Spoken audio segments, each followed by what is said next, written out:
ఎన్టీఆర్ సినీ రాజకీయ రంగాల్లో తనదైన ముద్ర వేశారని ఆయన కుమారుడు ఎమ్మెల్యే నందమూరి బాలకృష్ణ అన్నారు.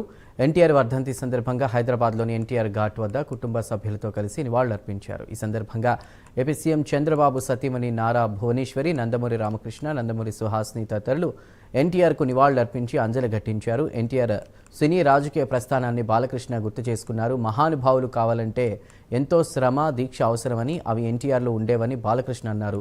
సూర్యచంద్రులు ఉన్నన్నాళ్లు ఆయన బతికే ఉంటారని చెప్పారు.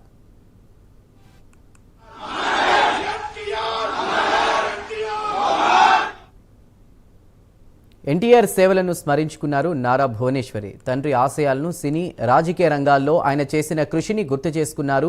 ఎన్టీఆర్ తెలుగు చలనచిత్ర రంగంలో అగ్రగామిగా, రాజకీయ నాయకుడిగా, మాజీ ముఖ్యమంత్రిగా తెలుగు ప్రజల హృదయాల్లో చిరస్థాయిగా నిలిచిపోయారని చెప్పారు.